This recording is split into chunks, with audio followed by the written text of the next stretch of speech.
चलिए लाइव जुड़ जाइए जल्दी से। स्वागत है आप सभी का। आज फिर हम लोग वेक्टर की सेकंड क्लास पढ़ने जा रहे हैं। कल हम लोगों ने वेक्टर का फर्स्ट लेक्चर अटेंड किया था। चलो एक बार जल्दी से कमेंट करके बताइए ऑडियो वीडियो क्लियर है क्या।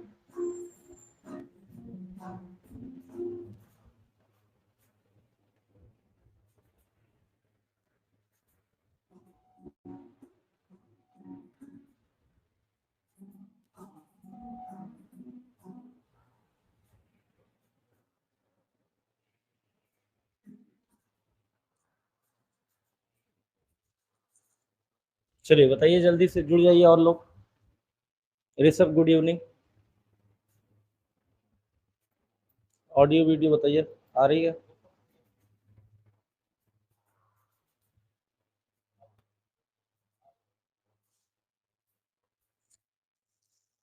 आ रही ना। चलिए कल हम लोगों ने वेक्टर पढ़ा था और वेक्टर के आगे आज फिर उसी के आगे कंटिन्यू करते हैं।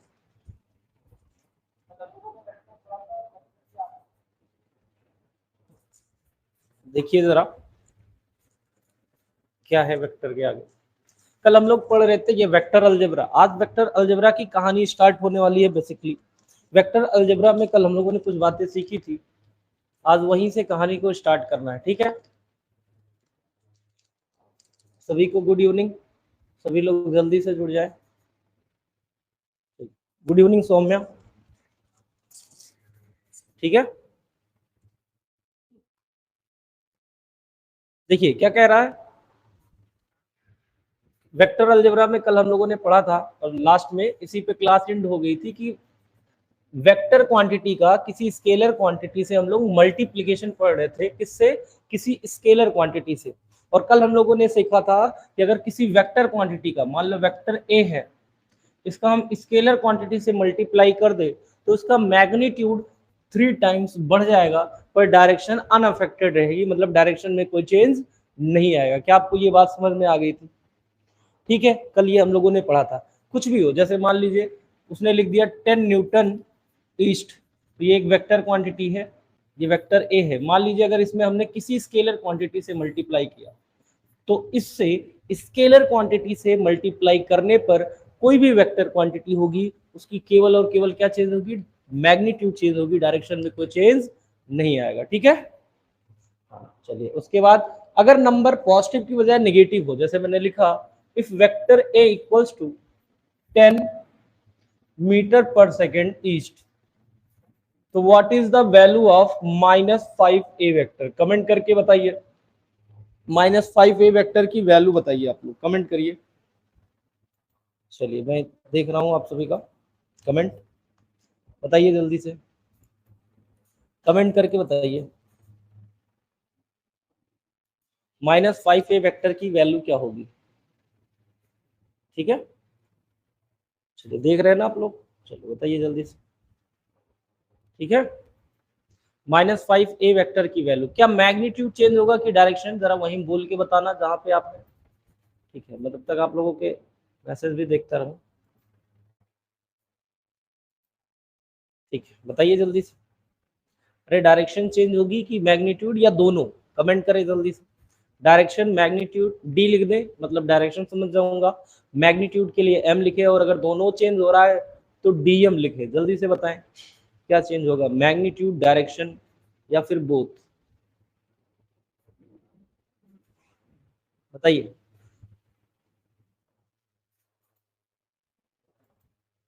हरिओम आशीष शर्मा। आशीष शर्मा क्या?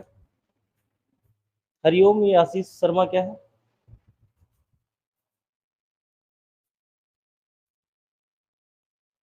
ठीक है, देखिए जरा, तो जैसे ही हम -5 से मल्टीप्लाई करेंगे तो इसमें -50 आ गया मीटर पर सेकेंड और ईस्ट। अब आप बताओ, हमने कॉन्सेप्ट सीखा था ये जो मैग्नीट्यूड है वो तो निगेटिव हो गया, पर हमने आपको बताया था कि मैग्नीट्यूड कभी भी निगेटिव नहीं होता। तो मैग्नीट्यूड अगर निगेटिव नहीं हो रहा है तो ये केवल एक बात की तरफ इशारा है, जो डायरेक्शन है वो अपोजिट है। इट मीन्स कि -5a वेक्टर को हम ऐसे भी लिख सकते हैं 50 मीटर पर सेकेंड, और ईस्ट की अपोजिट डायरेक्शन क्या हो जाएगी? वेस्ट। तो याद रखेंगे कि अगर किसी वेक्टर क्वांटिटी में नेगेटिव स्केलर क्वांटिटी से मल्टीप्लाई कर रहे हैं, फिर से सुनेंगे, अगर किसी वेक्टर क्वांटिटी में हम नेगेटिव स्केलर क्वांटिटी से मल्टीप्लाई कर दें तो उसकी डायरेक्शन अपोजिट हो जाएगी और मैग्नीट्यूड भी चेंज हो जाएगा। क्या ये दोनों बात आपको समझ में आ गई? अब इस पे आपसे छोटे छोटे सवाल बन सकते हैं जैसे उसने बोला, ठीक है। चलिए, और कोई डाउट है बताएं। ये दोनों बातें याद रखिएगा। तो हमने दो तरह से लिखा। चलिए अब एक क्वेश्चन ही कर लेते हैं इस पे, ठीक है। बताइए भाई कमेंट करके। क्वेश्चन है कि if vector a equals to 3 newton then find 2a vector and minus vector a by 2। Question तो विजिबल है ना आप लोगों को?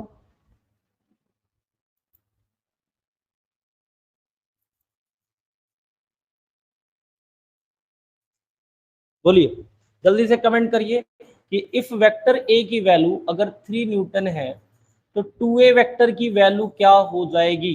आप देखो हम पॉजिटिव नंबर से मल्टीप्लाई कर रहे हैं कि नेगेटिव पॉजिटिव से कर रहे हैं। तो बताओ भाई मल्टीप्लाई करने से मैग्नीट्यूड चेंज होगा कि डायरेक्शन? जल्दी से कमेंट करिए। अरे बोलिए क्या चेंज होगा? मैग्नीट्यूड चेंज होगा क्योंकि हमारा पॉजिटिव स्केलर नंबर है। तो अगर हम वेक्टर ए को सब ऐसे डिनोट कर रहे थे 3 न्यूटन, तो ये अब कितना हो जाएगा 6 न्यूटन, जो कि बताएगा कि इस एरो की लेंथ को बढ़ा देना है। इसका रिप्रेजेंटेशन कुछ ऐसे होगा। क्या आपको ये बात समझ में आ गई? वेक्टर का डायरेक्शन, हाँ बिल्कुल मैग्नीट्यूड चेंज होगा। सपोज, हाँ बिल्कुल सही सौम्या, अगर ये 3 न्यूटन है तो ये क्या हो जाएगा 6 न्यूटन।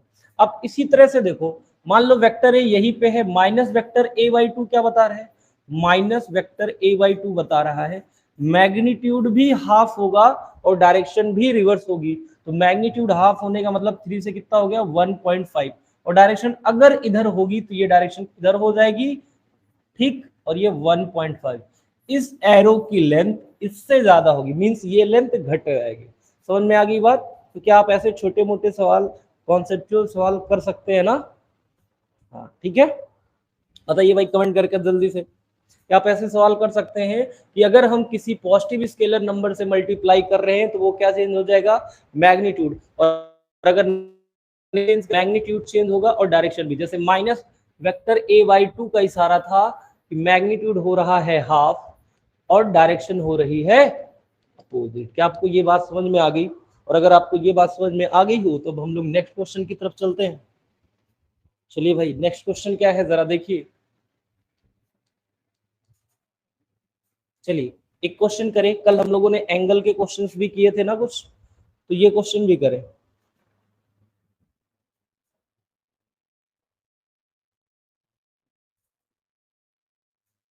बताइए जरा क्वेश्चन जल्दी से बताइए।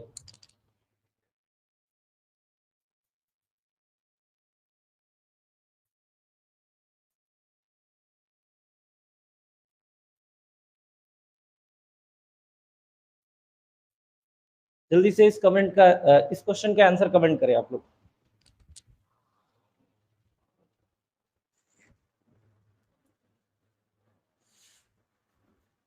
चलिए अब फर्जी के पार्ट आपको नहीं दिख रहे होंगे, कोई बात नहीं। अब बताइए क्वेश्चन है कि वेक्टर ए और वेक्टर 3b के बीच, वेक्टर ए और बी के बीच 30 डिग्री का एंगल बन रहा है। तो एंगल कैसे बनाते थे आपको याद होगा, या तो टेल से टेल मिलाते थे या तो हेड से हेड। तो ए और बी के बीच का एंगल 30 डिग्री है, ऐसा इसने बोल रखा है कि if angle between vector A and vector B is 30 degree then find, किससे किसके बीच एंगल बताना है? Vector A and vector 3b। तो वेक्टर ए तो देखो ऐसे ही रह गया, बोलो। अब 3b में क्या हो गया? 3b वेक्टर में मैग्नीट्यूड क्या हो जाएगा? बढ़ जाएगा। तो अगर इसकी लेंथ इतनी थी तो इसका 3 टाइम। सपोज अगर इसकी लेंथ 2 सेंटीमीटर होगी एरो की, तो इसकी लेंथ हम बढ़ा देंगे। और जब लेंथ बढ़ा देंगे तो बताओ भाई क्या एंगल पे कोई फर्क पड़ेगा क्या? नहीं पड़ेगा। तो ये एंगल कितना हो जाएगा? 30 डिग्री। बिल्कुल सही रमेश, 30 डिग्री। तो एंगल कितना हो जाएगा? 30 डिग्री। समझ में आ गई बात? हाँ। अब दूसरे क्वेश्चन के आंसर कमेंट करें। आप कोई भी डायरेक्शन एज्यूम कर सकते थे। सपोज मैंने ये एज्यूम की है, आप कुछ भी एज्यूम करो। अब क्या कह रहा है? 2a वेक्टर और -a के बीच।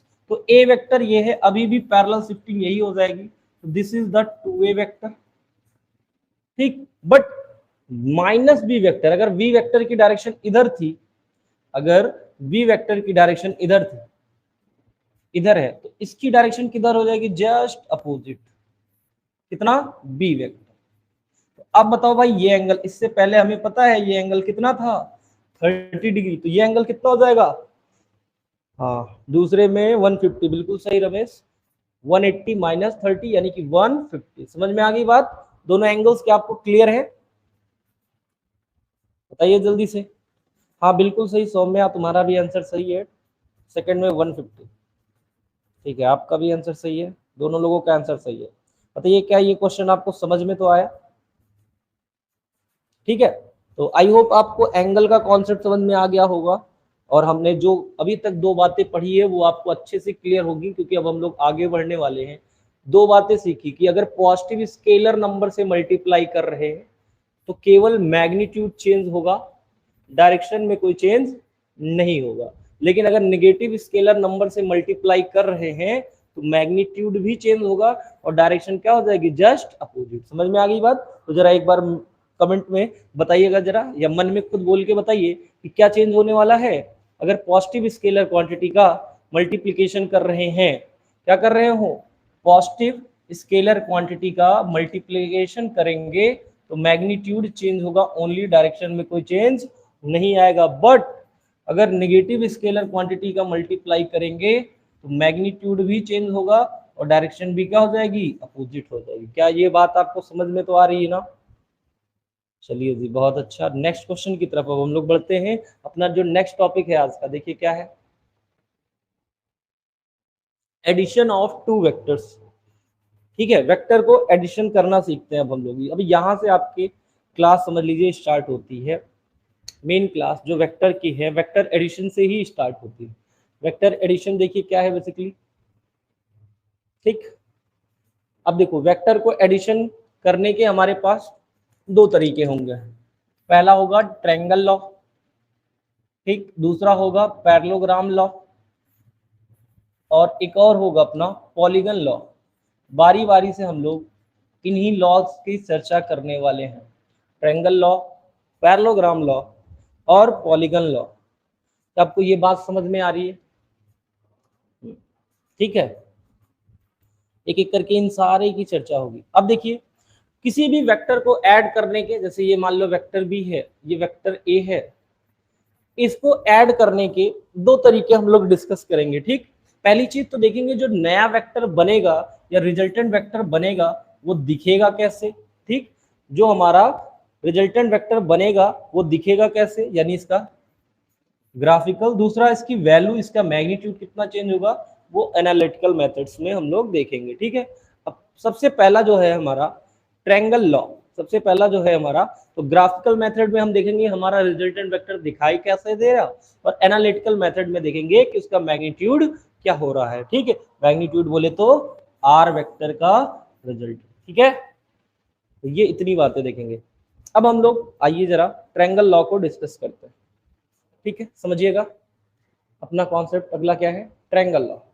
देखिए ट्रायंगल लॉ क्या कहता है, कहता है कि मान लो दो वेक्टर है आपके पास, ये मान लीजिए वेक्टर ए है और ये वेक्टर बी है, इनको ऐड करके हम एक नया रिजल्टेंट वेक्टर बनाना चाहते हैं।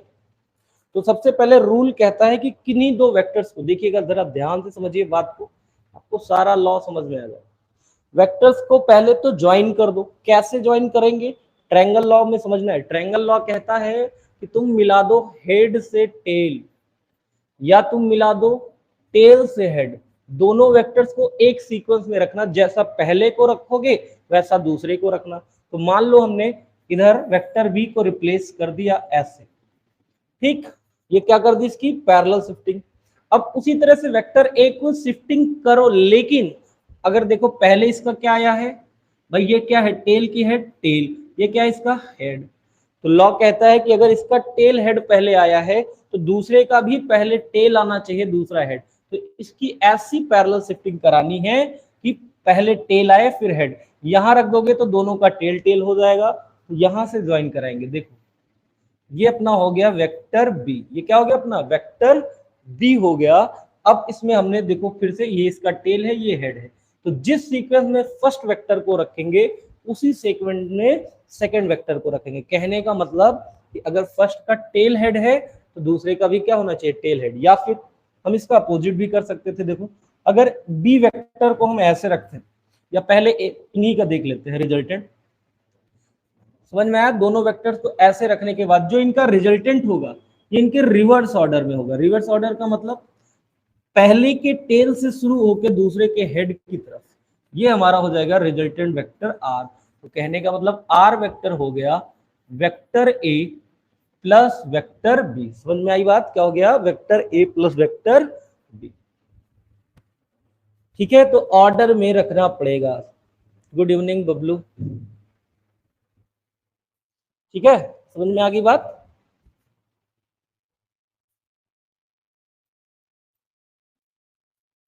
चलिए अब ये देखिए, अब हम हो सकता है भाई इसका पहले टेल हेड ना लेके पहले हेड टेल ले लेते, ये आपकी मर्जी है। अब मान लो हम वेक्टर ए को अगर ज्वाइन रखते हैं, पहले वेक्टर ए को बनाते हैं, ये वेक्टर ए है, तो आओ देखते हैं कि वही बदलेगा कि कुछ और बदलेगा। ये बन गया वेक्टर ए, तो देखो ठीक, ये क्या है अपना वेक्टर ए। तो वेक्टर ए का देखो सबसे पहले हमने क्या मिला, ये क्या है टेल, ये क्या है हेड। तो ऐसे दूसरे वेक्टर को भी ऐसा पैरेलल शिफ्ट करो, यहाँ पे क्या मिल जाए टेल और यहाँ पे क्या मिल जाए हेड। ये वेक्टर भी है, ये क्या मिल गया, इसका टेल इसका हेड। देखो जरा क्या रिजल्टेंट की डायरेक्शन वही है कि बदल गई, बोलो भाई वही है कि बदल गई। देखो आप अभी भी वही डायरेक्शन है, ये वेक्टर आर है, यहाँ भी देखो वही है। तो ये अपना ट्रायंगल लॉ कहता है। समझ में आ गई बात।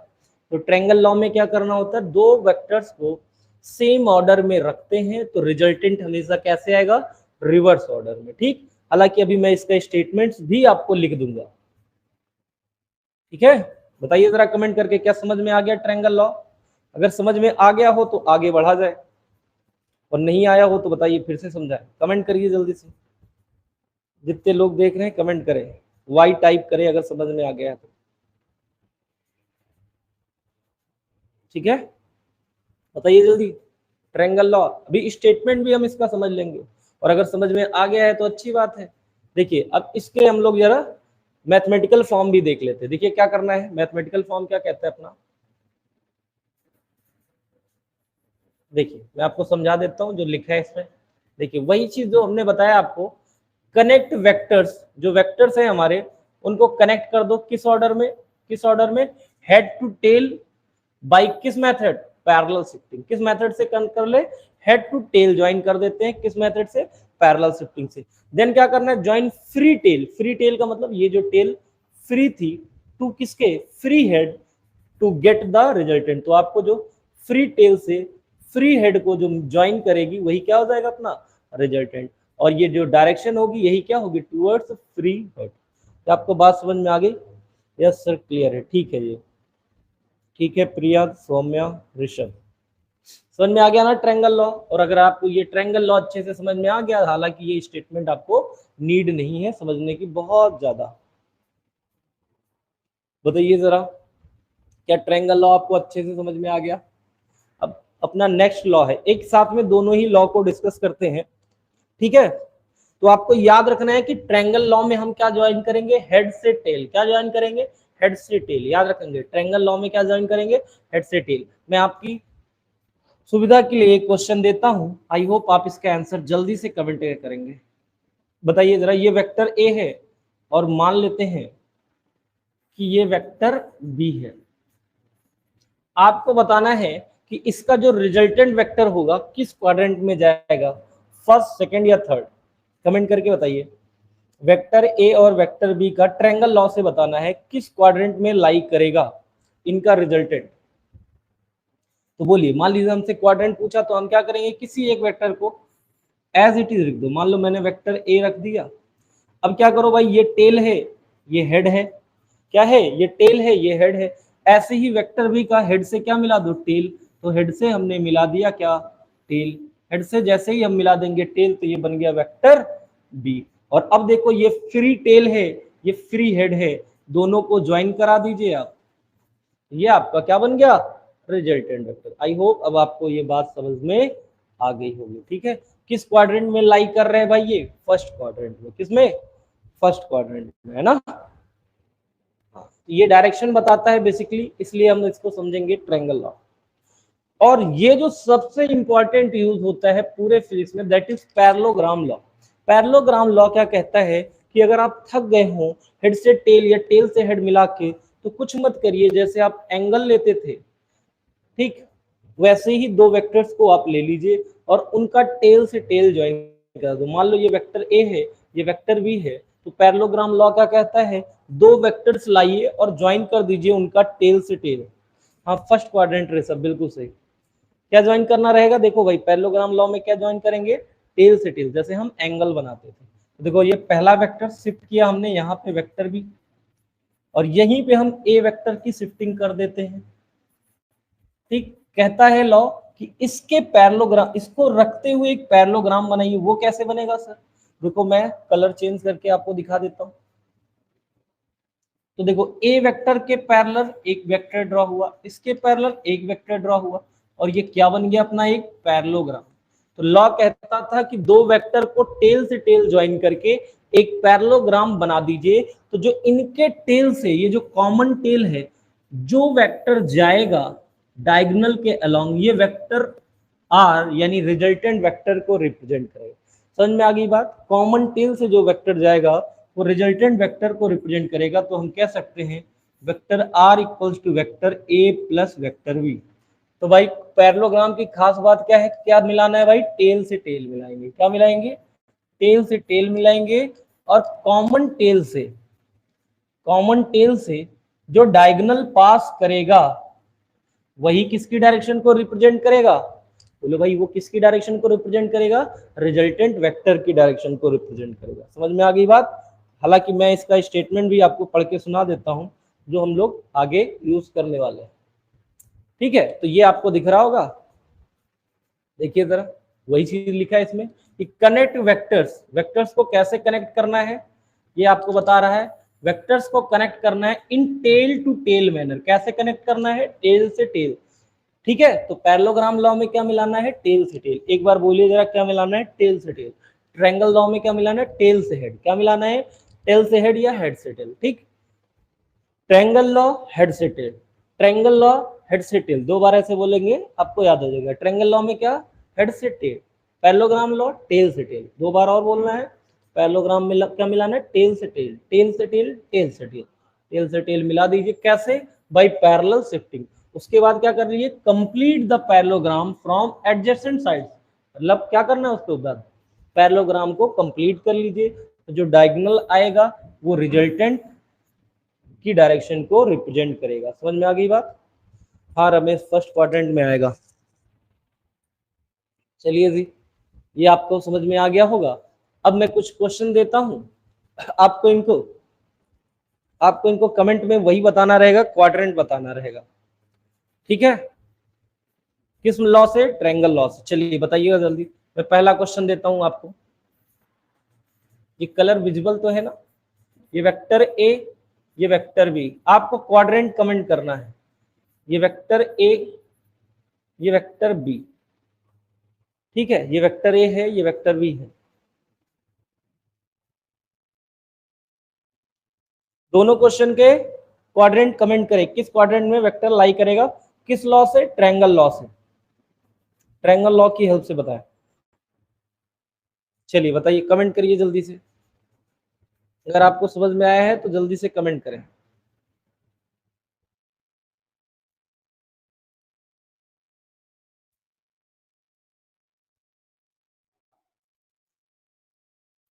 हाँ, सौम्या भार्गव फर्स्ट का फर्स्ट में। चलिए भाई, बहुत अच्छा, बिल्कुल सही जवाब है आपका। आइए हम लोग कनेक्ट करके भी देखते हैं कि सौम्या ने सही बताया कि गलत। तो फर्स्ट वेक्टर को एज इट इज बना दो, जैसे भी बना सकते। ये टेल है, ये हेड है, ये वेक्टर ए है। इसी तरह से क्या करना है भाई? दूसरे का देखो, हाँ, दूसरे वेक्टर का क्या करना है? हेड से टेल मिला दिया सर, मिला दिया। अब देखो, ये फ्री टेल, ये फ्री हेड, दोनों को ज्वाइन करा देना है। किसको किसको ज्वाइन कराना है? फ्री टेल से फ्री हेड को। तो ये रेड कलर वेक्टर जो बता रहा है वो वेक्टर ए की डायरेक्शन बता रहा है। और हमने पढ़ रखा है, देखो भाई मैं आपको समझा देता हूं, हमने पढ़ रखा है कि अगर इधर की तरफ एरो है तो this is the first quadrant, इधर की तरफ एरो दिखे सेकंड क्वाड्रेंट, इधर की तरफ दिखेगा थर्ड क्वाड्रेंट, ऐसा एरो दिखता है तो फोर्थ क्वाड्रेंट। ठीक है, ऐसा बनाना आपको आना चाहिए। तो पहले का आंसर तो आपका एकदम सही था भाई, दूसरे का ऋषभ का भी सही है, फर्स्ट क्वाड्रेंट। सेकंड का बताए, चले सेकंड का बताए, फिर हम लोग और ढेर सारे क्वेश्चन कर।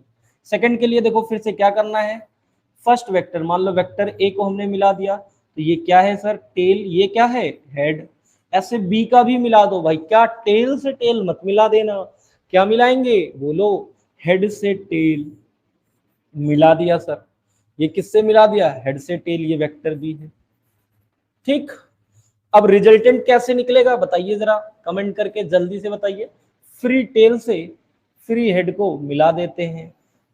अब बताओ भाई ये किस क्वाड्रेंट में आ गया, सेकंड का सेकंड क्वाड्रेंट, प्रिया बिल्कुल सही। और ये किस तरफ इशारा है देखो तो सही, सेकंड क्वाड्रेंट की तरफ।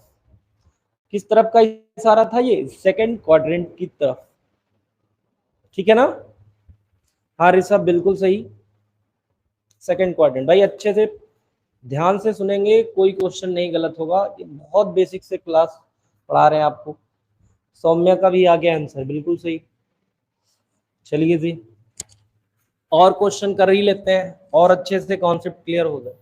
ये मान लो वेक्टर ए है, ये हमने बना दिया वेक्टर बी, ये क्वेश्चन नंबर थर्ड है। इनका रिजल्टेंट बनाए सब लोग और बताएं किस क्वाड्रेंट में लाई करेगा इनका रिजल्टेंट।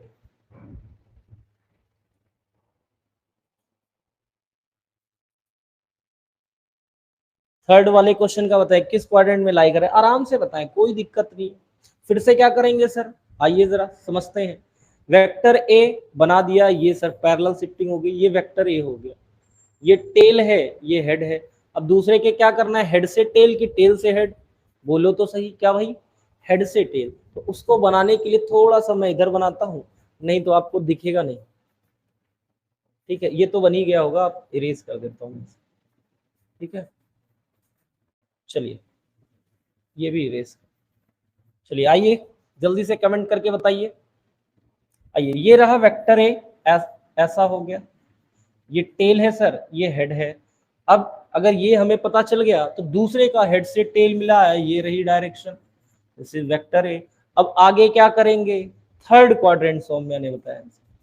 ये देखिए भाई, ये रिजल्टेंट आया और ये रिजल्टेंट किसकी तरफ इशारा है, अच्छा मैंने ऑप्शन गलत लिखा, थर्ड लिखा, चलो ठीक है, थर्ड के अकॉर्डिंग, हमारे अकॉर्डिंग थर्ड होगा, अदरवाइज सेकंड होगा। ठीक, समझ में आ गई बात। तो देखो कितना आसान है, जल्दी से कमेंट करके बताइए क्या आगे से आप ट्रायंगल लॉ की हेल्प से डायरेक्शन बता पाएंगे, कमेंट करिए फास्ट। तो फिर हम लोग आगे बढ़े नेक्स्ट क्वेश्चन की तरफ।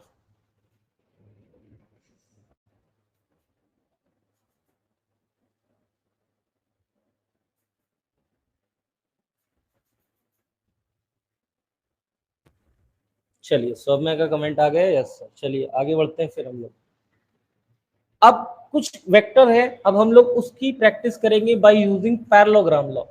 भाई ये तो हमने प्रैक्टिस कर ली किसकी, ट्रायंगल लॉ की, अब हम पैरेललोग्राम लॉ से करेंगे। और देखो ये कितना आसान है या कितना मुश्किल, ये तो आप बताओ। फिर से वही कहानी, ये वेक्टर ए, ओहो मैंने ज्वाइन पहले ही कर दिया, लेकिन याद रखना अब की बार ज्वाइन कैसे करना है सर, अब की ज्वाइन करना है पैरेललोग्राम लॉ से। ये वेक्टर ए है, ये वेक्टर बी है, पहला क्वेश्चन।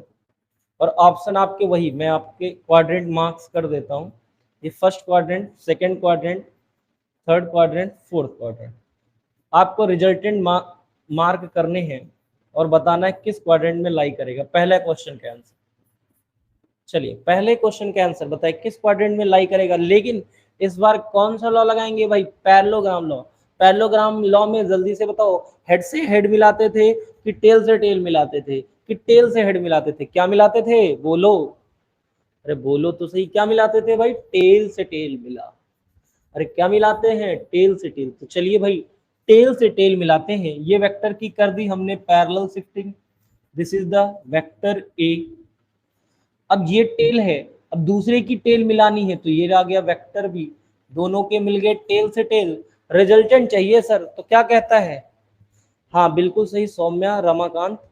अब जैसे ही टेल मिल गए, दोनों के कॉमन टेल से रिजल्टेंट आ गया इधर, और ये डायरेक्शन किसकी हो गई सर? रिजल्टेंट की डायरेक्शन। किस क्वाड्रेंट में आई?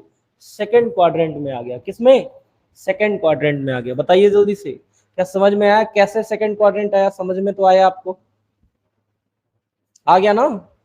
चलिए बहुत अच्छा, अगर आ गया तो बहुत अच्छा है, और नहीं आया तो और भी अच्छा है। बताइए जल्दी से। चलिए अगर आपको आ गया तो क्वेश्चन नंबर सेकंड का आंसर भी कॉपी करें, मतलब कमेंट करें, नॉट कॉपी। ये वेक्टर ए है, ये वेक्टर बी है। बताएं जल्दी से किस क्वाड्रेंट में लाई करने वाला है? एक बार फिर से रमाकांत ने कहा, अभी हमको लग रहा है तुम अभी ज्वाइन करो।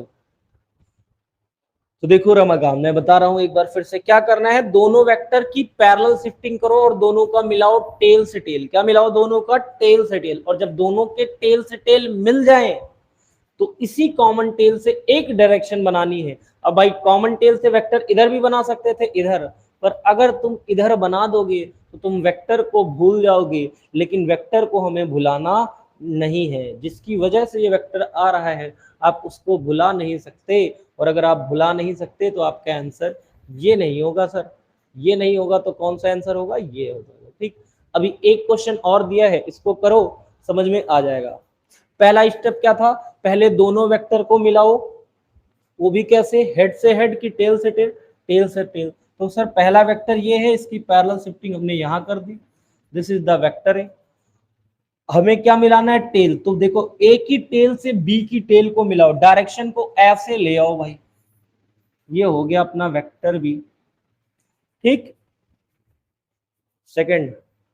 अब अगर हमने ये बना ही लिया है तो आइए जरा, इनका रिजल्ट कहां से आएगा? कॉमन टेल से, इन दोनों की डायरेक्शन में। ये डायरेक्शन हो गई किसकी? वेक्टर आर की। हमें पूरा पैरेललोग्राम नहीं बनाना है, आप चाहो तो बनाओ, कोई दिक्कत नहीं है। आप ऐसे क्या करो, ये पैरेललोग्राम कंप्लीट करो, फिर ये करो, बट नीड नहीं है, क्योंकि रिजल्टेंट हमारा यहीं पे आ जाता है। ठीक है, तो किस क्वाड्रेंट में लाई कर गया सर? सेकंड क्वाड्रेंट में। आई होप थोड़े थोड़े डाउट है। हाँ बिल्कुल ऋषभ, तुम्हारा भी आंसर सही है, थोड़े थोड़े डाउट हैं। अभी एक क्वेश्चन और करते हैं ना जैसे, तो सारे डाउट आपके खत्म हो जाएंगे।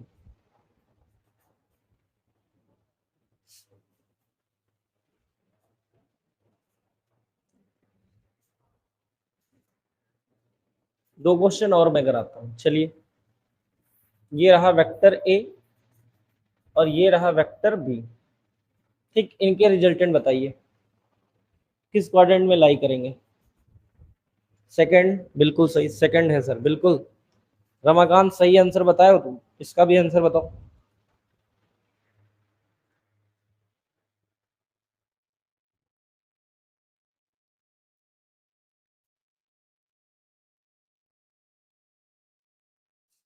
बताइए जल्दी से, कमेंट करिए। तो क्या करना है फिर से सर? लॉ बताइए, लॉ। वेक्टर ए को पहले ले आओ या वेक्टर बी को ले आओ, मर्जी आपकी है। मिला दिया सर, वेक्टर ए इधर बन गया। दूसरे की पैरेलल शिफ्टिंग करनी है वेक्टर बी की, लेकिन क्या मिलाना है? Fourth quadrant. Second question third quadrant में, बिल्कुल। इसका आंसर बताएं। अब देखो इसके टेल से, ए की टेल से बी की टेल को मिला दीजिए सर। मिला दिया, ये रहा सर। अब जब दोनों के टेल मिल गए तो रिजल्टेंट बताओ कहां पे होगा? अभी एग्जैक्टली हम नहीं बता पाएंगे, बट हमें पता है इधर की तरफ इशारा करेगा, और इधर तो अपना कौन सा क्वाड्रेंट होता है? थर्ड क्वाड्रेंट होता है। कौन सा? थर्ड की फोर्थ? फोर्थ क्वाड्रेंट भाई, फोर्थ क्वाड्रेंट। देखो आप, first, second, third, fourth, fourth quadrant में गया। ठीक है, क्या अब आप ट्रायंगल लॉ, पैरेललोग्राम लॉ से क्वेश्चन कर लेंगे? जो आपका ग्राफिकल मेथड था, मतलब डायरेक्शन कहां पे जाएगी ये बता लेंगे। और अगर डायरेक्शन आप बता ले रहे हो तो अब हम लोग चलते हैं एनालिटिकल मेथड्स की तरफ। किसकी तरफ? एनालिटिकल मेथड की तरफ। फोर्थ में बिल्कुल सही रमाकांत, सभी के आंसर आई होप समझ में आ गया होगा आप लोगों को। तो अब हम लोग आगे बढ़ते हैं एनालिटिकल मेथड्स की तरफ। किसकी तरफ? Analytical method. तो पहले हम ट्रायंगल लॉ का एनालिटिकल मेथड देंगे और सेम रिजल्ट जो होता है हमारा वो किस में आता है, पैरेललोग्राम में आता है, तो दोनों का यूज करेंगे। ठीक है, सपोज ये अपना वेक्टर ए है, समझने वाला पार्ट अब यहां से स्टार्ट होता है। ये अपना वेक्टर ए है और मान लेते हैं ये वेक्टर बी है और ये डॉटेड लाइन से मिला दिया, ये एंगल थीटा है। ठीक, तो ट्रायंगल लॉ क्या कहता था, जल्दी से कमेंट करके बताओ। हेड से हेड मिलाने को बोलता था कि टेल से टेल मिलाने को बोलता था? अरे बोलो तो सही, क्या मिलाने को बोलता था सर? हाँ, हेड से टेल। तो हमने क्या किया, समझने के लिए ये वेक्टर ए बनाया और ये वेक्टर ए का हुआ हेड, तो हमने वेक्टर बी का क्या मिला दिया भाई, यहां से इसका मिला दिया टेल। ओके, अब आपको दिख रहा होगा कि ये जो एंगल है कितना है, थीटा। ये जो एंगल है क्या है, थीटा है। दिख भी रहा है, देखो ये लाइन इसी पे शिफ्ट हो जाएगी। अगर आप वहां से शिफ्टिंग नहीं कर पा रहे हो तो आप सीधा सीधा यहीं पे शिफ्टिंग कर देते, एंगल हमें पता चल जाता दोनों के बीच थीटा है। बट ट्रायंगल लॉ की हेल्प ले रहे हैं तो पहले का टेल दूसरे का हेड, अगर दूसरे का है ये पहले का हेड तो दूसरे का टेल, एंगल हो गया थीटा। अब रिजल्टेंट वेक्टर किस डायरेक्शन में आने वाला है सर, जरा कमेंट करिएगा। तो फ्री टेल से फ्री हेड को मिला दीजिए, ये आपका क्या हो गया, रिजल्टेंट वेक्टर। एनालिटिकल मेथड्स में हम इसका मैग्नीट्यूड चेंज फाइंड करेंगे। ठीक, क्या फाइंड करेंगे, मैग्नीट्यूड। मान लेते हैं ये एंगल यहां से कितना बना रहा है, अल्फा। क्या बना रहा है, ये एंगल अल्फा बना रहा है। तो देखो भाई, ये लाइन को हम यहां से ज्वाइन कर देते हैं ताकि हम सॉल्व कर पाए, और ज्वाइन करते ये एंगल कितना हो गया, 90 डिग्री। कितना हो गया, 90 डिग्री। ये एंगल 90 हो गया, परपेंडिकुलर हमने ड्रॉ कर दिया। अब एक बात जो समझनी है, ये वेक्टर ए है, ये क्या है अपना वेक्टर बी। अगर ध्यान से देखें, इस ट्रायंगल का नाम लिख देते हैं ए बी सी डी।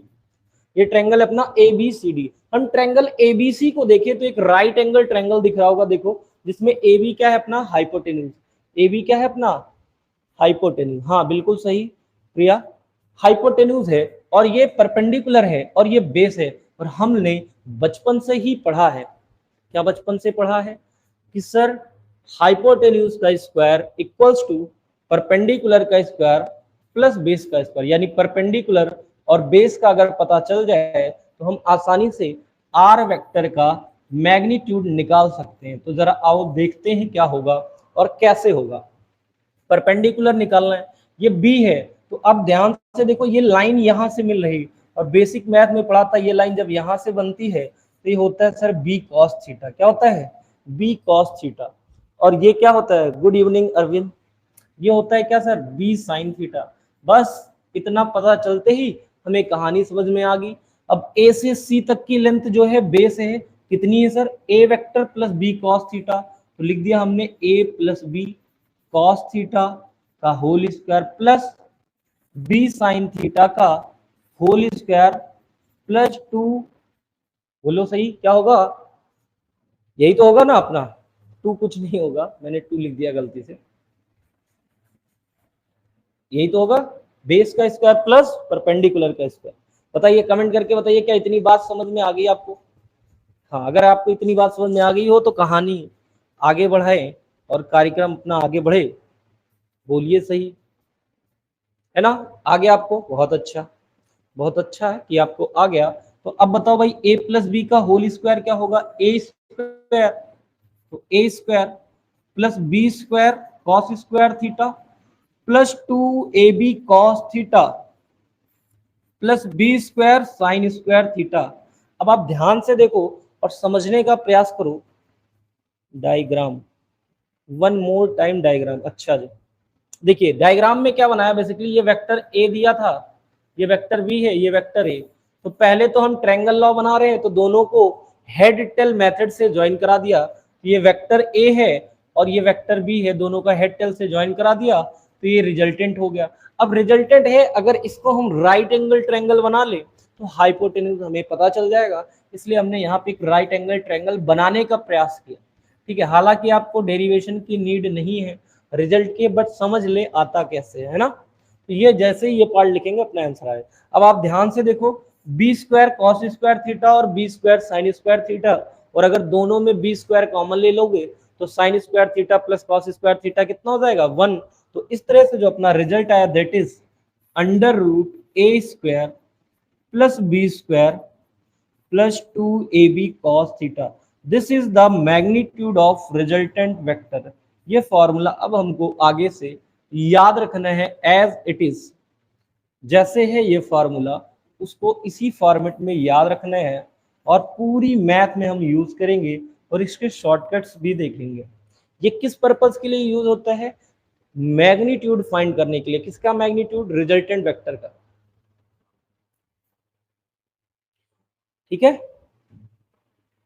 बताइए जरा कमेंट करके बताइए, क्या यहां तक बात समझ में आ गई? अब अगर हम चाहते हैं कि रिजल्टेंट की ए वेक्टर से डायरेक्शन पता चल जाए, किससे? ए वेक्टर से, तो हमें क्या फाइंड कर लेना चाहिए तुरंत? tan alpha. और हमें पता है कि tan क्या होता है? परपेंडिकुलर अपॉन बेस, तो क्या हो जाएगा?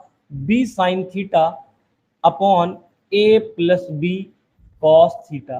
तो सारी कलाकारी किस बात के लिए है? ये डायग्राम की। डायग्राम आपको अच्छे से समझ में आ गया तो आपको सारा क्वेश्चन समझ में आ जाएगा। जल्दी से बताइए कि आपको ये सारी बातें समझ में आ गई।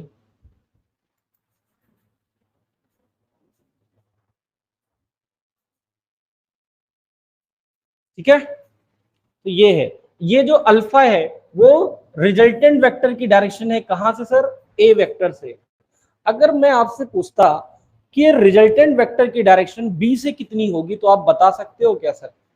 बताइए जल्दी कमेंट करके, क्या आप बता सकते हैं कि बी वेक्टर से इस रिजल्टेंट वेक्टर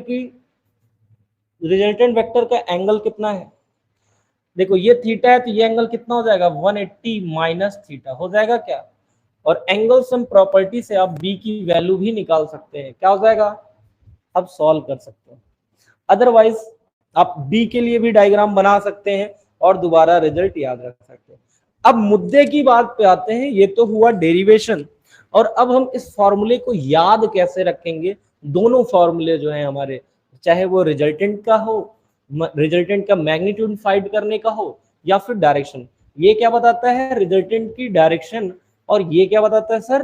रिजल्टेंट का मैग्नीट्यूड। और वेक्टर में दो ही चीज होता है, मैग्नीट्यूड होता है और डायरेक्शन। ठीक है, क्या क्या होता है? मैग्नीट्यूड होता है और डायरेक्शन। अब हम दोनों सीख चुके हैं, अब इन्हीं दोनों की हेल्प से हम लोग रिजल्ट को तैयार करते हैं। ठीक है, चलिए पहले तो क्वेश्चन से पहले ये क्वेश्चन को मत देखिए, पहले हम कुछ बात और डिस्कस कर लेते हैं। देखो सर, मान लेते हैं ये अपने पास वेक्टर ए है और ये वेक्टर बी है, इनके बीच एंगल है थीटा।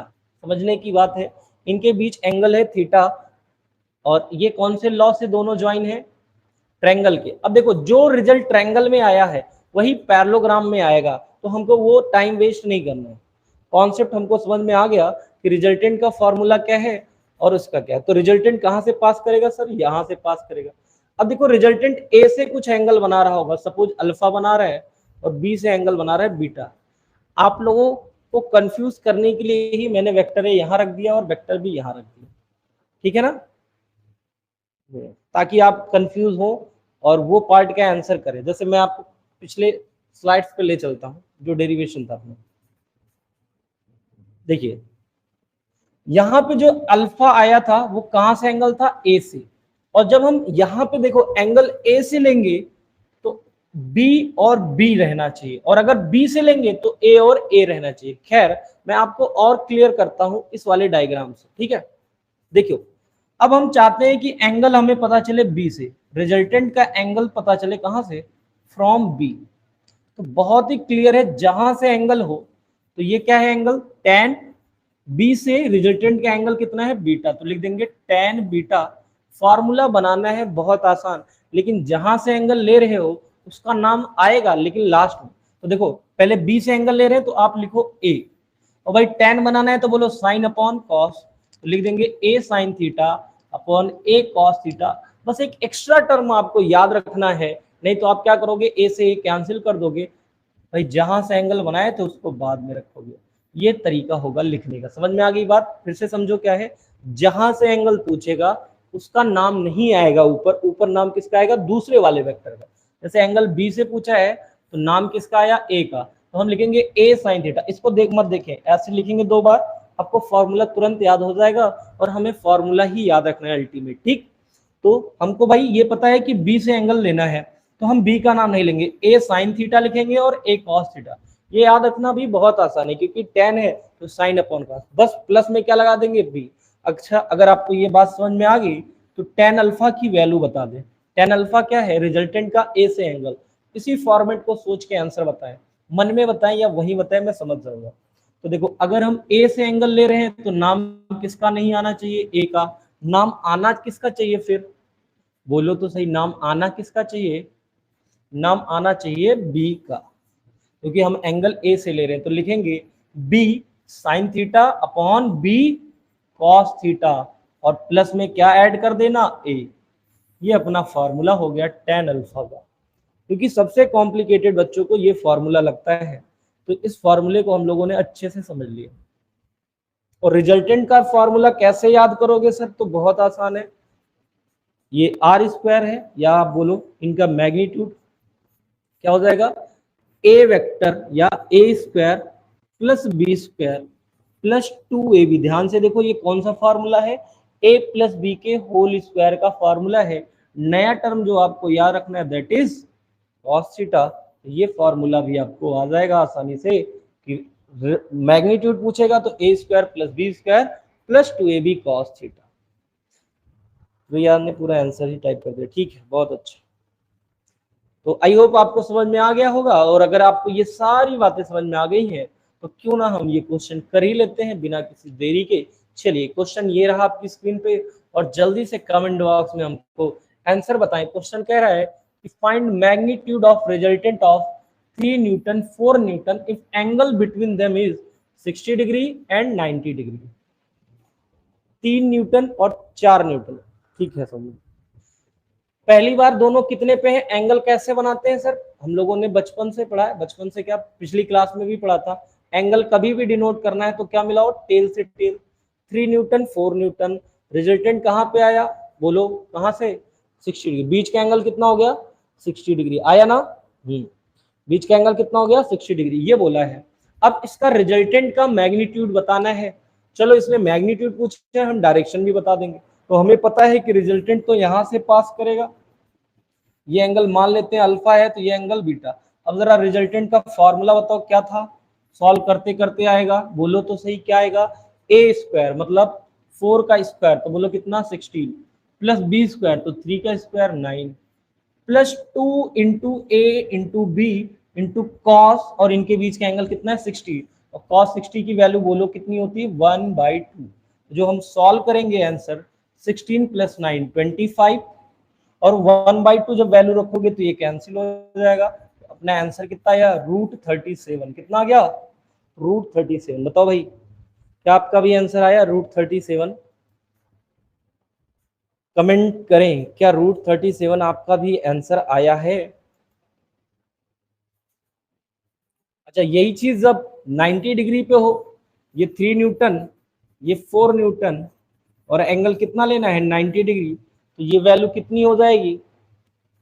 बोले फॉर्मूला क्या था? ए स्क्वायर। तुरंत 2-3 बार प्रैक्टिस करोगे आ जाएगा। ए स्क्वायर मतलब 3 का square 9, plus B square plus 16, plus 2ab 2 into 3 into 4, और cos 90 की वैल्यू तो कितनी होती है सर? 0। ये वैल्यू कितनी होगी? 16 प्लस 9 25, और ये किसका रूट है सर? 5 का रूट है। इसका रूट है 5 का रूट है, तो ये अपना आंसर आ गया। √37 आ गया था। चलिए, बहुत अच्छा, इसका 5 आ गया, ठीक है। एंगल पूछता तो क्या एंगल बता लेते? सपोज हम इसका एंगल पूछ रहे, ये अल्फा की वैल्यू हम जानना चाहते हैं, तो क्या करोगे? लिखोगे tan अल्फा। पूछा कहां से? अल्फा 4 से, तो हम लिखोगे, हम क्या लिखेंगे? 3 cos 90 अपॉन, क्या लिखेंगे? cos 90 अपॉन कि साइन 90? साइन 90, cos मत लिख देना ना, गड़बड़ हो जाएगा। हाँ, 3 sin 90 अपॉन 3 cos 90 प्लस 4। ये वैल्यू कितनी हो गई? 1। ये वैल्यू कितनी हो गई? 0, और 3/4 आपको समझाया है हमने। ये एंगल कितना होगा? 37 डिग्री। तो आपको समझ में आया 37 डिग्री होगा ना? चलिए, बहुत अच्छा। आई होप आपको दोनों क्वेश्चन समझ आएंगे। अगर आपको फॉर्मूला समझ में आया तो क्वेश्चन भी सारे समझ में आ जाएंगे। तो अब हम लोग बढ़ते हैं नेक्स्ट क्वेश्चन की तरफ। ये रहा क्वेश्चन, बताइए if magnitude of resultant of 2 Newton and 3 Newton is 4 Newton, find angle between 2 Newton and 3 Newton. देखो पहला टाइप का क्वेश्चन ही यही बनेगा कि दोनों वेक्टर दे दिए जाएंगे, उनके बीच का एंगल दे दिया जाएगा, आपसे रिजल्टेंट पूछ लेगा, जो पहला टाइप था। अगला टाइप क्या बन जाएगा, रिजल्टेंट दे के एंगल पूछ लेगा। देखो दो वेक्टर्स दे दिए इसने, 2 न्यूटन 3 न्यूटन, उनका रिजल्टेंट दे दिया और एंगल पूछ लिया। भाई ये अगला टाइप हो सकता है। बोलो समझ में तो आया ना। अब कमेंट करना है आपको आंसर, जल्दी से कमेंट करें भाई। रिजल्टेंट का मैग्नीट्यूड कितना है 4, तो 4 ऐसे लिख दो। अंडर रूट क्या था जरा फॉर्मूले में बताओ, बोलो तो सही। ए स्क्वायर यानी 2 न्यूटन का स्क्वायर, और 2 न्यूटन का स्क्वायर कितना होता है 4, 3 न्यूटन का स्क्वायर 9 प्लस 2 इंटू, बोलो 2 इंटू 3 कॉस थीटा। अब ये सॉल्व करना है सर, इसे सॉल्व करना बहुत मुश्किल है क्या। अब रूट दिख गया तो क्या करना होगा, दोनों साइड स्क्वायर, तो 4 का स्क्वायर 16, 9 प्लस 4 13, और ये कितना हो गया प्लस 12 कॉस थीटा। अब भाई इसको सॉल्व करना है तो देखो क्या बहुत मुश्किल है, इसको इधर ले आओगे, ठीक है। जब इसको लेफ्ट हैंड साइड लाएंगे तो 16, ये प्लस में इधर आएगा तो क्या हो जाएगा माइनस 16 माइनस 13, यानी कितना हो गया 3, कितना हो गया 3, तो ये अपना हो जाएगा 3, और ये क्या हो गया 12 कॉस थीटा। अब इसको डिवाइड कर दिया तो ये आ गया 1/4 कॉस थीटा। अब अगर आपको ये 1/4 की वैल्यू पता है तो ठीक, और नहीं पता है तो सिंपली आप लिखेंगे कॉस इनवर्स 1/4। ठीक है, एंगल्स पता है तो अच्छी बात है, अदरवाइज नहीं। तो समझ में आया, या तो दो वेक्टर और उनके बीच का एंगल देके रिजल्टेंट पूछ लेगा, रिजल्टेंट की डायरेक्शन पूछ सकता है, या अगला टाइप क्या हो सकता है, रिजल्टेंट देके दोनों वेक्टर देके एंगल पूछ ले। क्या ऐसे छोटे मोटे सवाल आप कर लेंगे, फॉर्मूले बेस्ड कर लेंगे ना। चलिए तो कर लेंगे, तो अब हम लोग आगे बढ़ते हैं नेक्स्ट क्वेश्चन की तरफ। इस क्वेश्चन को देखिए, क्या ये क्वेश्चन आपको समझ में आता है। क्वेश्चन कह रहा है two vectors of magnitude 4 newton and 6 Newton. दो वेक्टर हैं जिनके मैग्नीट्यूड दे रखे हैं उसने 4 न्यूटन एंड 6 न्यूटन। ठीक है, चलिए बहुत अच्छा सौम्या प्रिया, और उनके बीच का एंगल है 60 डिग्री। तो क्या करना है, magnitude of their resultant vector, angle resultant vector से 4 न्यूटन से। चलिए आइए समझते हैं एक एक करके, अच्छा सवाल है, करते हैं। सबसे पहले क्या करते हैं, दोनों वेक्टर बना लेते हैं, एक 4 न्यूटन और एक 6 न्यूटन। कितने एंगल पे सर 60 डिग्री। ओके, इनका रिजल्टेंट वेक्टर मान लो ये 20 से निकला है, ये रिजल्टेंट। पहला काम तो उसने पूछा है मैग्नीट्यूड। अब ये नहीं कि बार बार सॉल्व कर रहे हैं, देखो आप धीरे धीरे ना एक एक स्टेप को रिड्यूस करोगे और अपना टाइम बचाओगे। तो लिखोगे r equals to under root, बोलो a स्क्वायर यानी 4 का स्क्वायर 16 प्लस b स्क्वायर यानी 6 का स्क्वायर 36। थोड़ा सा दिमाग पे प्रेशर पड़ने दीजिए, और मैं जैसे बोलता हूँ ऐसे सोच के देखिए। इसका स्क्वायर 16, इसका स्क्वायर 36, थोड़ा सा ऐड करो 16 प्लस 36, और मेहनत करो, कितना हो गया 52। डायरेक्ट लिखो, यही प्रैक्टिस आपको आगे ले जाएगी। फिर क्या करना है, इन दोनों को ऐड करने के बाद क्या करते थे, मल्टीप्लाई। 6 और 4 का मल्टीप्लाई करो, करो तो करो, कितना हुआ 24, उसका भी डबल तो 48 इंटू कॉस 60, और कॉस 60 की वैल्यू, ये नहीं कि सारे लिख रहे हैं एक एक स्टेप, क्योंकि आप कंपटीशन में बैठने जा रहे हो तो बहुत शार्प माइंड लेके चलना होगा ना। इंटू 1/2 सॉल्व कर लिया, ये कितना हो गया 24। अब देखो ऐड करना है 2 4 6 5 2 7, बताइए जल्दी से क्या आंसर आया। ऐसे ऐसे ही ओरली करना है, अदरवाइज आप सॉल्व करोगे तो ऐसा नहीं है कि आंसर नहीं आएगा, आंसर तो आ जाएगा सर, पर थोड़ा लेंदी हो जाएगा। तो आंसर आ गया सबका, रूट 76 आ गया ना। चलिए रूट 76 न्यूटन, ये सपोज आपका आंसर आ गया। इसमें दूसरा क्वेश्चन पूछना कि एंगल बिटवीन रिजल्टेंट वेक्टर, ये है resultant vector, and 4 Newton. 4 Newton कहाँ सर, यहाँ है, तो मान लेते हैं एंगल अल्फा है। तो ये तो पहला क्वेश्चन था। दूसरा क्वेश्चन देखो सर, मैंने आपको बोला है कि मेहनत कम करनी, पेन कम से कम चलाना है, दिमाग ज्यादा से ज्यादा चलाना है। तो आइए सोच के देखते हैं एंगल निकालने के लिए क्या तरीका है। जहां से एंगल पूछेगा उसको ध्यान नहीं देना, ध्यान किसको देखना है, दूसरे वाले को। तो 6 क्या होगा, साइन की कॉस, पहले बोलो भाई, आप बोलते रहोगे ना आपको आ जाएगा 6, हाँ 6 कॉस की साइन, साइन साइन कितना 60, और साइन 60 की वैल्यू बोलो √3/2 अपॉन 6 को ऐसे रखने दो, साइन नहीं अब की बार कॉस, और कॉस 60 की वैल्यू 1/2।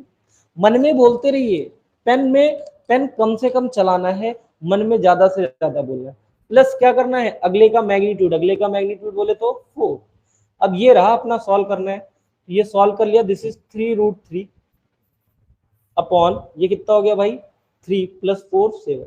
ये अपना एंगल आ गया, लेकिन ये एंगल तो है नहीं, तो क्या लिख दोगे आप, tan इनवर्स 3√3 अपॉन 7। अगर एंगल नहीं पता है तो कोई बात नहीं, आप एज इट इज लिख दो। बताइए जल्दी से क्या आंसर आ गया आपका।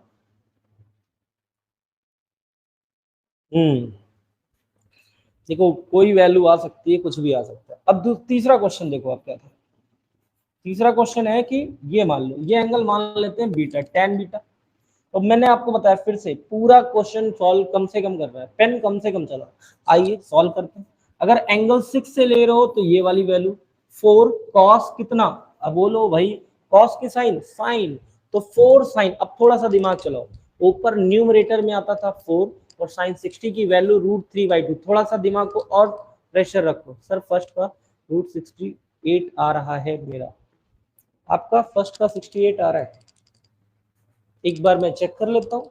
6 का स्क्वायर 36 और 4 का स्क्वायर 16, 36 + 16। अब ऐड करो 52, बिल्कुल सही है।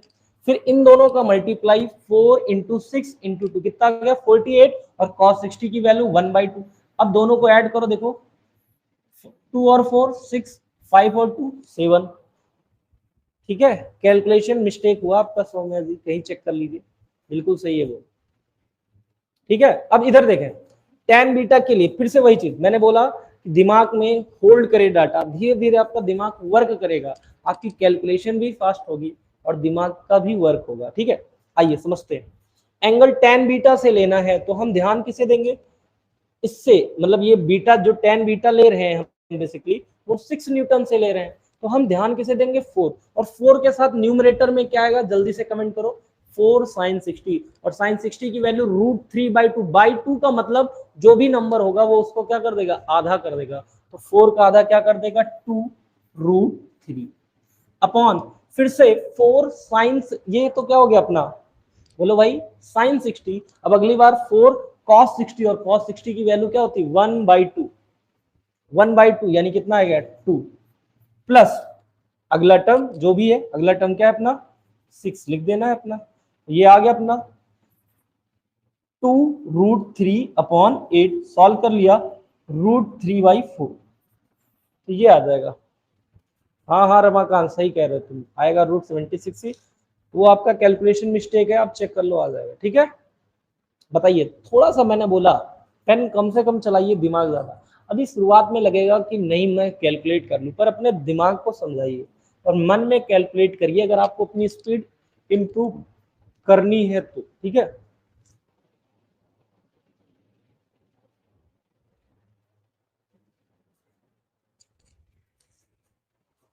ठीक है ना। चलिए जी, 3 क्वेश्चन हम लोगों ने किया, थोड़ा क्लियरिटी आई। इस क्वेश्चन को और करेंगे और क्लियरिटी आ जाएगी। चलिए इस क्वेश्चन के आंसर करें। क्वेश्चन में कह रहा if vector p plus vector q equals to vector r and p q r are 6 8 7 specify respectively then find angle between q and r and angle between p and r।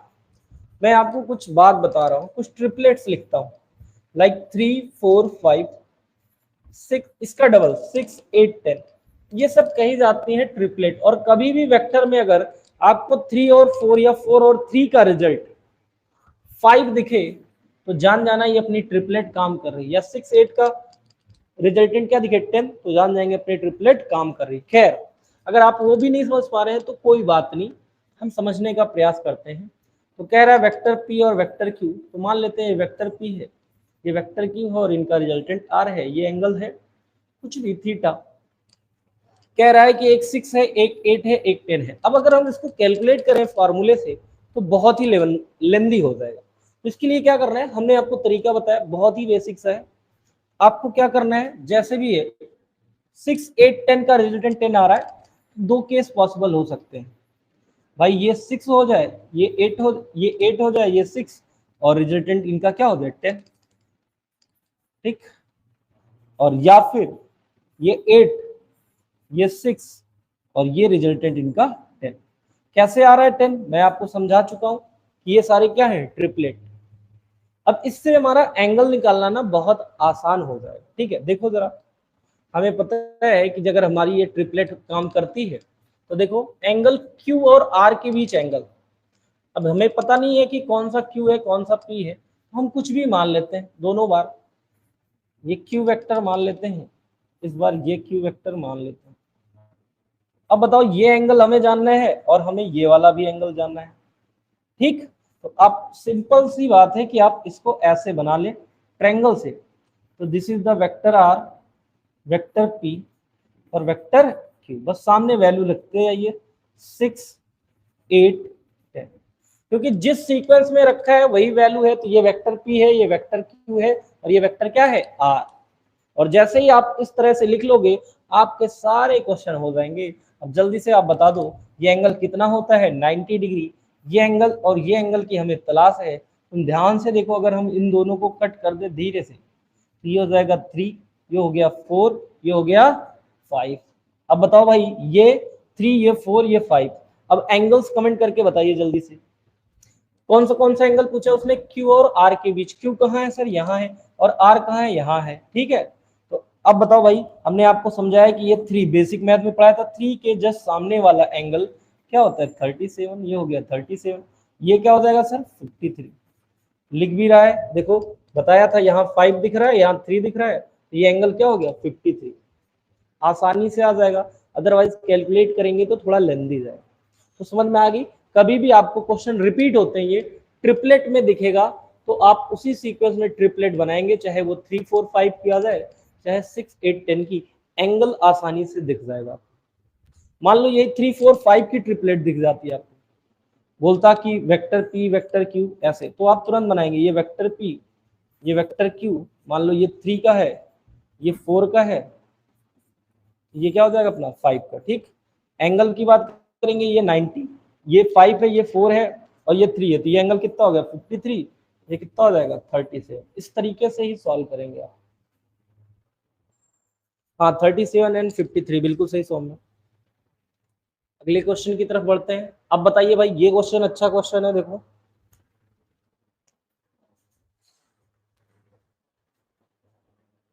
ये question आपके exam में भी आ चुका है।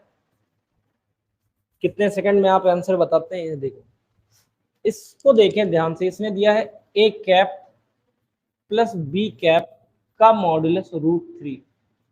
ठीक है, A cap plus B cap का modulus और उसकी वैल्यू दे रखी है 3। मतलब दो वेक्टर्स हैं, ये कैप किस पे बनता है भाई, यूनिट वेक्टर। यूनिट वेक्टर यानी इसकी मैग्नीट्यूड होगा 3। तो इसको सॉल्व करने का क्या तरीका है sir, under root A cap का स्क्वायर प्लस बी कैप का square plus 2 A cap B cap cos theta, और हमसे थीटा ही पूछा गया है। तो हमें पता है यूनिट वेक्टर का मैग्नीट्यूड कितना होता है, 1। तो बस वैल्यू रख दो, 1 का स्क्वायर 1, यहाँ भी हो गया 1, तो 1 + 1 2। यहाँ पे देखो ये 1 × 1 कितना है 2, ये कितना हो गया कॉस थीटा, और ये वैल्यू दे रखी है √3। सॉल्व कर लेते हैं स्क्वायर करके, तो √3 का स्क्वायर 3, इसको सॉल्व किया 2 + 2 कॉस थीटा। अब 2 को लेफ्ट हैंड साइड में ले आओ, तो ये कितना हो गया 1, ये हो गया 2 कॉस थीटा। कॉस थीटा की वैल्यू कितनी आ गई बोलो, 1/2, और 1/2 किस एंगल की वैल्यू होती है 60। ठीक, हालांकि ये आगे अभी हम आपको समझाएंगे कि अगर कभी भी दो इक्वल वेक्टर हैं और उनके बीच का एंगल 60 है तो रिजल्टेंट हमेशा क्या आएगा √3। यहीं से हम लोग समझ लेते हैं, अगली बार काम आएंगे बहुत सारे। मान लो ए है और उनके बीच एंगल 60 है, तो रिजल्टेंट क्या हो जाएगा a√3। मान लो दो वेक्टर हैं 5, 3, 3, एंगल उनके बीच का 60 है, तो हमें दिखा इक्वल है, इनका रिजल्टेंट आ जाएगा 3√3। खैर ये आगे हम लोग और भी सीखेंगे, तो आप फिलहाल के लिए अभी इतना ही याद रखेंगे, काम हो जाएगा। और पूरी मैथ में देखेंगे आप, ये यूज करेंगे हम लोग। ठीक, तो अगली बार ये क्वेश्चन दिखता है आपको तुरंत याद रखेगा, ये 1 है, ये भी 1 है, 1 1 को ऐड करने पे √3 आ रहा है, इट मींस एंगल कितना होगा 60 डिग्री। ठीक है, अगला सवाल है, देखिए जरा, ये अच्छा सवाल है, इसको करके बताइए। आपने देखा होगा कि ऑफलाइन क्लासेस में भी इसके बहुत बार हम लोगों ने क्वेश्चन किए हैं।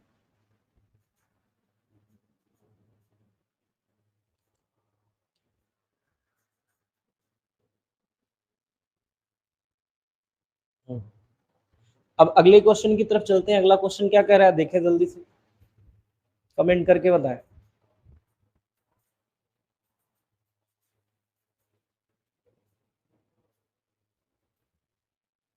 कह रहा है question, if resultant of vector A and vector B is perpendicular to vector A, तो वेक्टर ए और वेक्टर बी को हम बना लेते हैं, कोई सा भी मेथड लगा लेते हैं। तो सपोज हमने ट्रायंगल मेथड लगा लिया, क्योंकि वो आसान होता है ऐसे क्वेश्चन को सॉल्व करो। वेक्टर ए का टेल ये हेड, तो वेक्टर बी का भी क्या आ जाएगा, टेल और हेड। तो भाई कैसे भी बना सकते हैं, फिर हमें ऐसा बना रहे हैं, ये मान लो टेल से हेड, ये वेक्टर भी है, तो रिजल्टेंट कहाँ आने वाला है, 90 डिग्री पे लाना है, तो ये रिजल्टेंट ले आए। ओहो मिल नहीं पाया, तो रुक जाइए, मिलाता हूँ इसे। ठीक, ये रिजल्टेंट ले आए, क्योंकि हमने पढ़ा है भाई, अभी देखो ट्रायंगल लॉ में पढ़ा था, ये वेक्टर भी, ये आर वेक्टर है। ठीक, अब कह रहा है कि ये ए के परपेंडिकुलर है क्वेश्चन में, तो हमको एंगल बताना है बिटवीन ए एंड बी, ये एंगल हमें बताना है। अब कैसे आएगा ये एंगल, आप खुद कमेंट करके बताएं। हाँ हाँ, मान लो इनके बीच, ए और बी के बीच एंगल जानना है, तो इधर शिफ्ट कर लो। ठीक, कुछ भी मान लेते हैं, मान लो ये 90 है, ये एंगल अल्फा है, आपके ऊपर है ये एंगल क्या मानते हो। ठीक, तो हमें पता है कि रिजल्टेंट का ए से एंगल तो पता है ना, और ए से एंगल निकालने के लिए क्या फॉर्मूला पड़ा है, देखो रिजल्टेंट का ए से एंगल है तो लिख दो tan 90, और हमने बताया है कि जहां से एंगल लेते हैं उसका नाम नहीं लेके दूसरे का नाम लेते हैं, तो क्या हो जाएगा, बी, ए और बी के बीच एंगल क्या है, अल्फा, तो लिख देंगे बी साइन अल्फा अपॉन, बोलो बी कॉस अल्फा, और ये प्लस, फार्मूला बन गया। tan 90 की वैल्यू हमें पता है क्या होती है, नॉट डिफाइंड, यानी कि इनफाइनाइट, और इनफाइनाइट को लिखते हैं 1/0, और ये सॉल्व किया b sine alpha upon a plus B cos alpha, cross multiply कर दोगे आप तो ये इधर जाके 0 हो जाएगा, और अपना आंसर आएगा a plus B cos alpha equals to 0।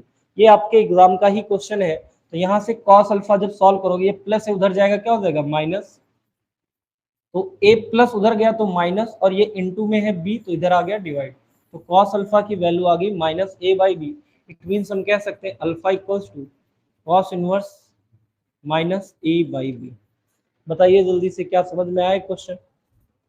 अब सारे अच्छे क्वेश्चन स्टार्ट हो चुके हैं जो आपके एग्जाम में एज इट इज पूछे जाते हैं, ठीक है ना।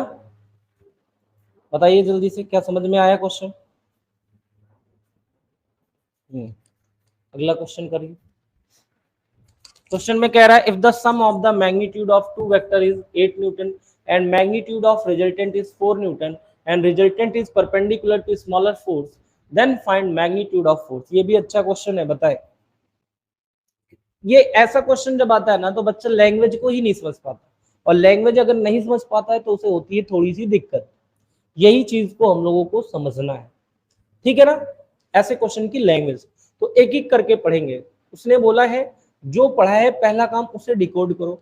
If sum of the magnitude of two vectors is 8 newton. अब समझना, sum of the magnitude of two vector, तो दो वेक्टर मान लेते हैं, ये एक मान लेते हैं वेक्टर ए है और एक वेक्टर बी। कह रहा है इनके मैग्नीट्यूड का सम, यानी कि वेक्टर ए के magnitude, vector A plus vector B का मैग्नीट्यूड, ये वेक्टर v का मॉडुलस, ये वैल्यू कितनी दी है 8। क्या आपको पहली लाइन समझ में आ गई है क्या। ठीक, आगे क्या करें, एंड मैग्नीट्यूड ऑफ रिजल्टेंट, और इनका रिजल्टेंट कैसे आता है भाई, रिजल्टेंट तो तब आता है ना जब vector a plus vector B करे और उसका ओवरऑल मॉडुलस ले, तो कितना दे रखा है 4 न्यूटन, ये 8 न्यूटन, ये 4 न्यूटन। ऐसे क्वेश्चन में बच्चों को लैंग्वेज में ही दिक्कत होगी, तो इसलिए मैं फिर से एक बार समझाता हूँ कि क्वेश्चन में बोला sum of the magnitude of two vectors, तो दो वेक्टर्स के मैग्नीट्यूड का सम, तो ये 8 न्यूटन, और कह रहा है उनके रिजल्टेंट का मैग्नीट्यूड, तो ये अपना इक्वेशन फर्स्ट बना लो, आप इक्वेशन सेकंड बना लो। और आगे क्या कर रहा है, तीसरी कंडीशन जो दे रखा है, and resultant is perpendicular to smaller force, or perpendicular to, suppose मान लिया ए इवन वो बी भी हो सकता है। खैर अभी हम इसकी बात नहीं करते हैं, अभी तो बस हमने इतना समझ लिया। बताइए जल्दी से, क्या क्वेश्चन की लैंग्वेज समझ में आ गया? हाँ, लैंग्वेज में ही समझ में नहीं आती है, आ गया ना? चलिए, क्वेश्चन की लैंग्वेज समझ में आ गई तो क्यों ना अब हम डायग्राम को बना लें, क्योंकि इसने क्वेश्चन की डायग्राम में बोल रखा है कि स्मॉलर से रिजल्टेंट, ये मान लेते हैं रिजल्टेंट है और ये स्मॉलर है, ये एंगल कितना है सर? 90 डिग्री, ऐसा क्वेश्चन ने बोल रखा है। तो ये वेक्टर ए हो गया, मान लेते हैं ये अपना है वेक्टर बी। ठीक है, तो ये हो गया वेक्टर ए, ये हो गया वेक्टर बी। अब हम अगर ध्यान से देखें, ये ऐसे लिखने की बजाय हम लिख सकते हैं a plus B equals to 8। ठीक है, तो क्यों ना हम b को 8 माइनस ए लिख दें। अगर इसका मॉडुलस आया a तो ये वैल्यू कितनी हो गई? 8 माइनस ए हो गई क्या सर? बोलिए ना सर, लिख सकते हैं, बिल्कुल लिख सकते हैं। और इनके मैग्नीट्यूड, रिजल्टेंट का जो मैग्नीट्यूड है दैट इज, ठीक है, अपना 4 न्यूटन दिया। बताइए जल्दी से, ये जो मैग्नीट्यूड दे रखा है कितना दे रखा है? 4 न्यूटन दे रखा है। अब इसे सॉल्व करने का प्रयास करते हैं और देखते हैं ए और बी की वैल्यू क्या है। अब तुम देखो, एक राइट एंगल ट्रायंगल हो गया जिसमें हमें क्या पता चल गया? बेस का पता है, हाइपोटेन्यूज का पता है और परपेंडिकुलर का पता है। तो क्यों ना हम पाइथागोरस थ्योरम लगा दे। वो क्या कहती है? हाइपोटेन्यूज का स्क्वायर यानी 4 का स्क्वायर 16 प्लस प्लस बेस का स्क्वायर यानी ए स्क्वायर प्लस,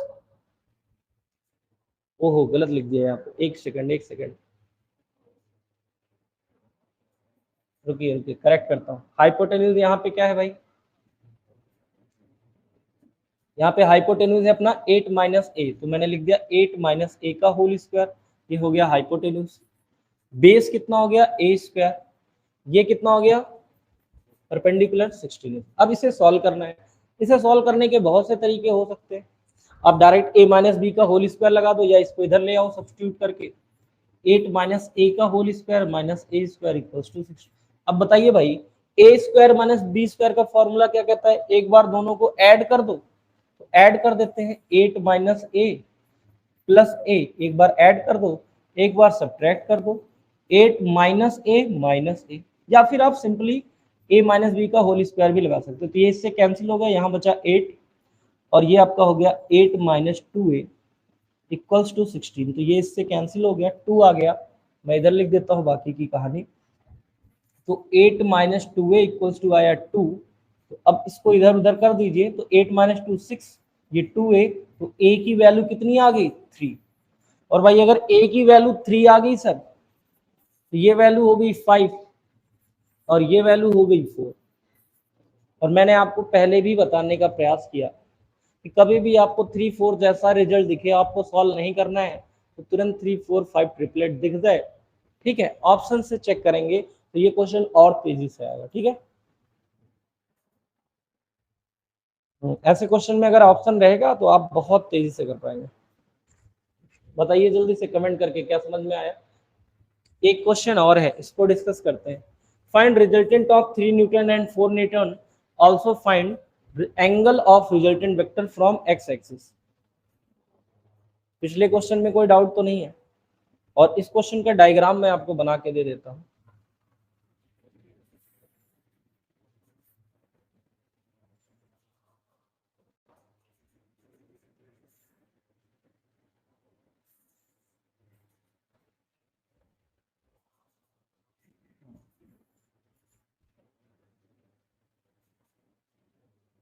ये रहा क्वेश्चन बनाए, ये है 3 न्यूटन, ये है 4 न्यूटन और ये एंगल है 30 डिग्री और ये पूरा एंगल है 120 डिग्री। ठीक है, अब आपको रिजल्टेंट वेक्टर का एंगल बताना है, कहां से? एक्स एक्सिस से। एक्स एक्सिस से किस एंगल पे? हमें तो पता चल रहा है ये रिजल्टेंट यहां से जाएगा, पता चल रहा है कि नहीं चल रहा है? लेकिन उसके लिए हमें पता होना चाहिए कि इन दोनों के बीच का एंगल। तो अब जल्दी से कमेंट करके बताइए, इन दोनों के बीच का ये एंगल कितना हो? ये 30 है, ये 120 है, तो ये एंगल कितना हो गया? 90। ठीक है, आ गया ना 90। तो अब हमें पता है कि 3 4 अगर 90 पे आते हैं तो इनका रिजल्टेंट कितना आता है? 5। ट्रिपलेट समझा रखा था। अब एंगल की बात आई तो हमने आपको पहले भी समझाया है, आप ऐसे बना लो 3 4 5, ये 90 हो गया। ठीक, याद करें भाई, 3 4 ये 5, तो एंगल आपको आसानी से दिख जाएगा। कितना दिख जाएगा एंगल? कहाँ से बताना है? रिजल्टेंट का, कहीं से भी बता दो। मान लेते हैं हम यहाँ से एंगल बता रहे हैं, तो ये जो रिजल्टेंट आएगा कितने पे आएगा? आप कैलकुलेट कर लो चाहो तो, 53 पे आएगा रिजल्टेंट। इस वाले से 53 पे आया और ये एंगल ऐड करेंगे तो 53 प्लस 30 तो कितना हो जाएगा? 83। बताइए जल्दी से। इन केस आपको समझ में नहीं आ रहा है तो आप फिर से वही डायग्राम बनाएं और आपका आंसर आ जाएगा। ठीक है, बताइए। यही आ रहा है 2√3। सर पिछला क्वेश्चन फिर से बता दीजिए, पिछला क्वेश्चन, उसके पिछला। एक सेकंड देखता हूँ। हाँ, पिछले क्वेश्चन की लैंग्वेज ही ऐसी थी। लैंग्वेज देखिए क्या कह रहा था, sum of the magnitude of two vector is 8 newton. तो दो वेक्टर्स के मैग्नीट्यूड का सम दे रखा था, इसलिए वेक्टर ए लिखा, उसका मैग्नीट्यूड प्लस वेक्टर बी उसका मैग्नीट्यूड और उसका सम दे रखा है 8। उसी तरह से रिजल्टेंट के मैग्नीट्यूड दे रखे हैं, तो रिजल्टेंट वेक्टर कैसे आएगा? जब vector A plus vector B को ऐड करेंगे और उसका मैग्नीट्यूड लेंगे, ये 4 आ रहा है। अब हमें पता चला कि a प्लस बी की वैल्यू 8 है, तो हम b की वैल्यू क्या लिख सकते हैं? मान लो अगर आप a की वैल्यू ये है तो b को क्या लिख सकते हैं? 8 माइनस ए। कहने का मतलब ये a हो गया, ये 8 माइनस ए हो गया और ये रिजल्टेंट 4 है। तो हमने राइट एंगल ट्रायंगल में क्या लगा दिया? हाइपोटेन्यूज का स्क्वायर इक्वल्स टू परपेंडिकुलर का स्क्वायर प्लस बेस का स्क्वायर, और इसे सॉल्व कर लिया पुराने तरीके से। आप इवन यहाँ पे चाहे तो a माइनस बी का होल स्क्वायर लगा देते। बोलो a स्क्वायर क्या कहता था? 8 का square plus B square minus 2ab that is 16a equals to क्या हो गया? 16। अब ये पार्ट भी सॉल्व कर लेते तो क्वाड्रेटिक बनता, तो थोड़ा सा कॉम्प्लिकेटेड आ जाता है ना, इसीलिए हमने ऐसा सॉल्व करा। ठीक है, अब आइए अगले क्वेश्चन पे। यहाँ पे आपको अगर 53 नहीं समझ में आ रहा है तो आप निकाल लो भाई। tan मान लेते हैं ये एंगल यहाँ से अल्फा है, तो tan अल्फा एंगल 3 से ले रहे हो तो क्या लिखना होगा? 4 sin 120 अपॉन 4 cos 120 और यहाँ पे लिखेंगे 3। तो 4 sin 120 की वैल्यू कितनी होती है? जल्दी से कमेंट करके बताओ। हाँ, √3/2, तो 4 3√2 और ये हो जाएगा 3 cos 120 की वैल्यू माइनस में 1/2 आएगी, ये हो जाएगा 2। इसे सॉल्व कर लेंगे हम, आसानी से आंसर आ जाएगा, बट कॉम्प्लिकेटेड हो जाएगा तो उसे सॉल्व करने की नीड पड़ जाएगी। ठीक है, इसलिए तो हम ये पहले ही पढ़ चुके हैं। ओहो एक सेकंड, यहाँ पे 90 था, 90 ध्यान देना ध्यान देना, ये तो आसान हो जाएगा क्वेश्चन फिर। तो देखो 90 एंगल था ना यहाँ पे, तो 4 sin 90 और ये 4 cos 90। sin 90 की वैल्यू 1, cos 90 की वैल्यू 0, तो ये पार्ट हो गया खत्म। तो अपना कितना आया? 4/3, और 4/3 किसकी वैल्यू होती है 10 में? 53, 3/4 37 लिखाया ना। तो रिजल्टेंट वेक्टर जो है मेरा सही की गलत है? गलत है कृष्णा, 90 नहीं लिया तुमने भी, 120 ले लिया ना, इसीलिए गलत आ रहा है कृष्णा। ठीक है, 190 है ना, इन दोनों वेक्टर्स के बीच का जो एंगल है वो 90 है। यहां से एक्स एक्सिस से एंगल दिया था इसलिए कॉम्प्लिकेटेड लग रहा है। समझ में आ गई बात? ये अपना एंगल हो जाएगा 53। बताइए भाई, यहां तक कोई दिक्कत? तो इस तरह से आज की क्लास हम लोग यहीं पे खत्म करते हैं, और कमेंट करके बताइए भाई आज की क्लास कैसी लगी आप लोगों को। एक क्लास और लगेगी और वेक्टर खत्म हो जाएगा, और वो क्लास और इम्पोर्टेंट होगी। रिजल्ट, ढेर सारे रिजल्ट लेंगे हम लोग जो आगे की फिजिक्स में आपको काम देंगे, कैलकुलेशन आपकी आसान बताएंगे। बताइए जल्दी से, कमेंट करिए। बहुत खूब, मजा आया सर। ठीक है कृष्णा, मजा आया तो अच्छी बात है, मजा नहीं आया तो भी बताओ। ऑल क्लियर, ठीक है कृष्ण सौम्या। तो कल की क्लास रखते हैं वही 4 PM, और कल की क्लास में अपना वेक्टर खत्म हो जाएगा, चाहे थोड़ी लंबी ही क्लास क्यों ना लेनी पड़े, बट कल की क्लास में हम लोग वेक्टर खत्म कर लेंगे। ठीक है, तो कल मिलते हैं आपसे फिर से 4 PM पे। ठीक है, तो बाकी क्लासेस का जो शेड्यूल है वो तो रह गए। चलिए फिर कल मिलते हैं, बाय बाय तब तक के लिए।